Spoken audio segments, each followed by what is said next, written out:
Bonjour à tous, bienvenue sur ce 6e épisode de Coach 60 jours où je vous partage tous mes apprentissages dans le domaine du coaching. On est parti aujourd'hui pour compléter l'anatomie musculaire. Normalement, si vous avez bien suivi, il nous reste la zone de la ceinture abdominale. On se retrouve tout de suite sur le PC. Avant de passer à la partie ceinture abdominale, je voulais juste qu'on voit cette zone avec le muscle iliopsoas composé du muscle iliaque et du muscle grand psoas. Ici, pour entamer notre ceinture abdominale, on va avoir le carré des lombes qui va être un muscle profond.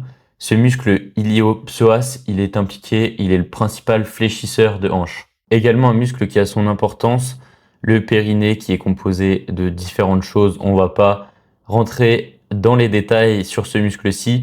Il a plusieurs fonctions comme notamment supporter les viscères, faire ses besoins et également il est utile lors des rapports sexuels. Pour le travailler comme le muscle iliopsoas, il est bien de faire des mouvements comme les relevés de jambes, les montées climber, le pont fessier, donc tout ce qui est hip thrust, etc. Pour compléter tout ça, je trouvais qu'il était pertinent de vous présenter le diaphragme qui est impliqué dans la respiration.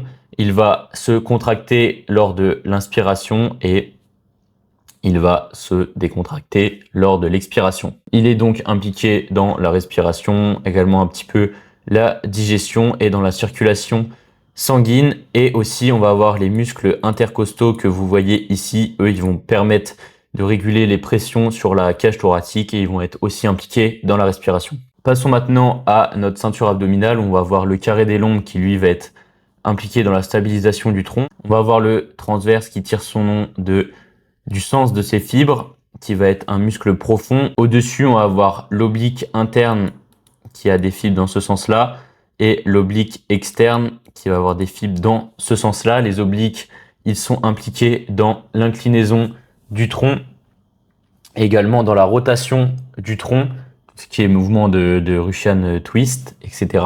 On va avoir pour compléter en dessous de l'oblique externe notre grand droit, les fameux tablettes de chocolat qui vont être fléchisseurs du tronc, donc tout ce qui est mouvement de crunch. Et oui, le transverse, il est impliqué dans la respiration et on va pouvoir le travailler avec ce qu'on appelle le stomach vacuum, par exemple. Le fait de rentrer son ventre, ça va permettre de travailler ce transverse qui va donner aussi cet aspect ligne creusée sur notre ventre. Pour compléter cette vidéo, je trouvais ça pertinent de faire un petit zoom sur nos fibres musculaires qu'on va retrouver et qui vont composer notre muscle, qui va être composé de plusieurs fibres qui vont se présenter sous cette forme-là de myofibrilles. Et qu'est-ce qui compose les myofibrilles? On va avoir l'actine et la myosine.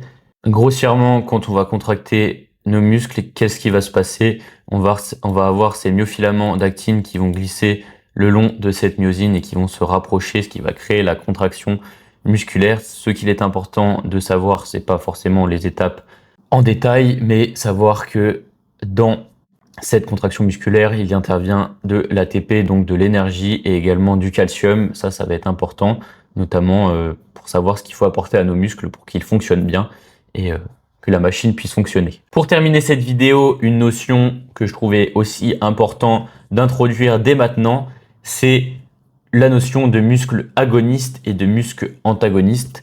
Par exemple, sur un curl biceps, notre biceps va être contracté, ça va être le muscle agoniste, et le muscle antagoniste, lui, il va être relaxed, il va être relâché pour permettre cette contraction du biceps. Et quand on va contrôler la descente, on va avoir une très légère intervention de notre triceps pour contrôler, soulager les articulations, mais également une tension sur notre biceps lors de cette redescente. Même exemple de l'autre côté, quand on contracte le triceps, qui est le muscle agoniste, maintenant vous l'avez compris, ils ont changé de rôle, et notre biceps, celui qui va être relâché et qui va être le muscle antagoniste lors de ce mouvement. Voilà, c'est tout pour aujourd'hui. J'espère que ce thème du jour vous a plu. N'hésitez pas, comme d'habitude, à me faire vos retours, me mettre un petit commentaire pour me poser des questions s'il y en a. Demain, on va rentrer un petit peu plus dans le vif du sujet avec de la physiologie musculaire. J'ai hâte pour ce jour 7 et dernier jour de cette première semaine de défi. Pour l'instant, on s'y tient. Voilà, j'espère que ça va durer. Je vais tout faire pour que ça se passe bien. Et voilà, je vous dis à demain.